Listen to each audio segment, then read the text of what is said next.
Ao romper o dia, todos os principais sacerdotes e os anciãos do povo entraram em conselho contra Jesus para o matarem. E amarrando-o, levaram-no e o entregaram ao governador Pilatos. Então Judas, que o traiu, vendo que Jesus havia sido condenado, tocado de remorso, devolveu as 30 moedas de prata aos principais sacerdotes e aos anciãos, dizendo: pequei, traindo sangue inocente. Eles, porém, responderam: que nos importa? Isso é com você. Então Judas, atirando as moedas de prata para dentro do templo, retirou-se e se enforcou. E os principais sacerdotes, pegando as moedas, disseram: não é lícito colocá-las no cofre das ofertas, porque é preço de sangue. E, tendo deliberado, compraram com elas o campo do oleiro para cemitério de forasteiros. Por isso, aquele campo é chamado, até o dia de hoje, Campo de Sangue. Então se cumpriu o que foi dito por meio do profeta Jeremias. Pegaram as 30 moedas de prata, preço em que foi estimado aquele a quem alguns dos filhos de Israel avaliaram, e as deram pelo campo do oleiro, assim como me ordenou o Senhor. Jesus estava em pé diante do governador, e este o interrogou, dizendo: você é o rei dos judeus?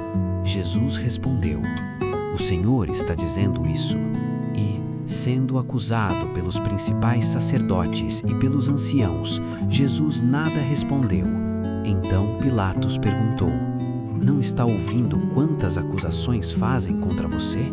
Mas Jesus não respondeu nenhuma palavra, a ponto de o governador ficar muito admirado. Ora, por ocasião da festa, o governador costumava soltar ao povo um preso, conforme eles quisessem. Naquela ocasião, eles tinham um preso muito conhecido chamado Barrabás. Estando, pois, o povo reunido, Pilatos lhes perguntou: quem vocês querem que eu solte, Barrabás ou Jesus, chamado Cristo? Porque sabia que era por inveja que eles tinham empregado Jesus. E, estando Pilatos sentado no tribunal, a mulher dele mandou dizer-lhe: não se envolva com este justo, porque hoje, em sonho, sofri muito por causa dele. Mas os principais sacerdotes e os anciãos persuadiram o povo a que pedisse Barrabás e condenasse Jesus à morte. De novo, o governador perguntou: qual dos dois vocês querem que eu solte? Eles responderam: Barrabás. Pilatos lhes perguntou: que farei então com Jesus, chamado Cristo? Todos responderam: que seja crucificado. Pilatos continuou: que mal ele fez? Porém eles gritavam cada vez mais: que seja crucificado. Vendo Pilatos que nada conseguia e que, ao contrário, o tumulto aumentava, mandou trazer água e lavou as mãos diante do povo, dizendo: estou inocente do sangue deste homem, fique o caso com vocês. E o povo todo respondeu: que o sangue dele caia sobre nós e sobre os nossos filhos. Então Pilatos soltou Barrabás e, depois de mandar açoitar Jesus, entregou-o para ser crucificado. Logo a seguir, os soldados do governador, levando Jesus para o pretório, reuniram em torno dele toda a tropa. Tiraram a roupa de Jesus e o vestiram com um manto escarlate. E, tecendo uma coroa de espinhos, a puseram na cabeça dele e colocaram um caniço na sua mão direita. E, ajoelhando-se diante dele, zombavam, dizendo: salve, rei dos judeus! E, cuspindo nele, pegaram o caniço e batiam na sua cabeça. Depois de terem zombado dele, tiraram-lhe o manto e o vestiram com as suas próprias roupas. Então, o levaram para ser crucificado. Ao saírem, encontraram um sirineu chamado Simão, a quem obrigaram a carregar a cruz de Jesus. E chegando a um lugar chamado Gólgota, que significa lugar da caveira, deram vinho com fel para Jesus beber, mas ele, provando-o, não quis beber. Depois de o crucificarem, repartiram entre si as roupas dele, tirando a sorte, e assentados ali, o guardavam. Por cima da cabeça de Jesus, puseram por escrito a acusação contra ele: Este é Jesus, o Rei dos Judeus. E 2 ladrões foram crucificados com ele, um à sua direita e outro à sua esquerda. Os que iam passando blasfemavam contra ele, balançando a cabeça e dizendo: Ei, você que destrói o santuário e em 3 dias o reedifica, salve a si mesmo se você é o Filho de Deus e desça da cruz. De igual modo, os principais sacerdotes com os escribas e anciãos zombaram, dizendo: Salvou os outros, a si mesmo não pode salvar. É rei de Israel? Que ele desça da cruz e então creremos nele. Confiou em Deus, pois que Deus venha livrá-lo agora se de fato lhe quer bem, porque ele disse: Sou filho de Deus. Também os ladrões que haviam sido crucificados com ele o insultavam.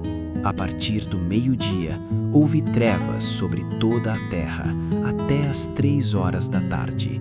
Por volta de 3 horas da tarde, Jesus clamou em alta voz, dizendo: Eli, Eli, lema sabactani.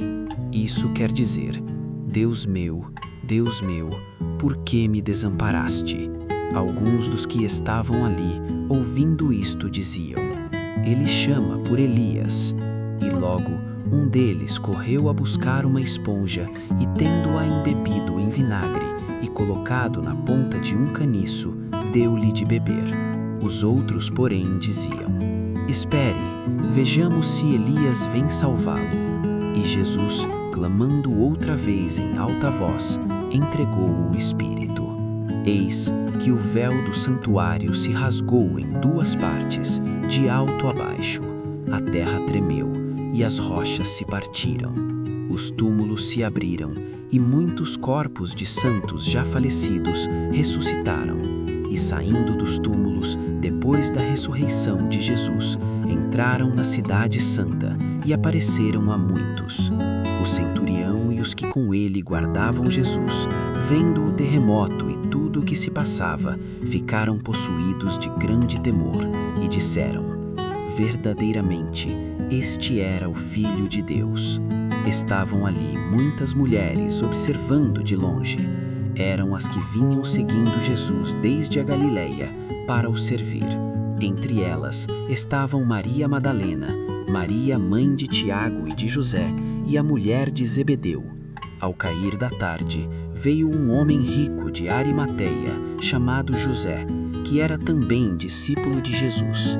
Este foi até Pilatos e lhe pediu o corpo de Jesus.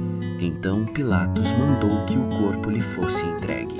E José, levando o corpo, envolveu-o num lençol limpo de linho e o depositou no seu túmulo novo, que ele tinha mandado abrir na rocha, e rolando uma grande pedra para a entrada do túmulo, foi embora. Estavam ali, sentadas em frente do túmulo, Maria Madalena e a outra Maria. No dia seguinte, que é o dia depois da preparação, os principais sacerdotes e os fariseus se reuniram com Pilatos e lhe disseram: Senhor, nós lembramos que aquele enganador, enquanto vivia, disse: depois de 3 dias ressuscitarei. Portanto, mande que o túmulo seja guardado com segurança até o 3º dia, para que não aconteça que, vindo os discípulos dele, o roubem e depois digam ao povo: ressuscitou dos mortos. E este último engano será pior do que o primeiro. Pilatos respondeu: uma escolta está à disposição de vocês. Vão e guardem o túmulo como bem entenderem. Indo eles, montaram guarda ao túmulo, selando a pedra e deixando ali a escolta.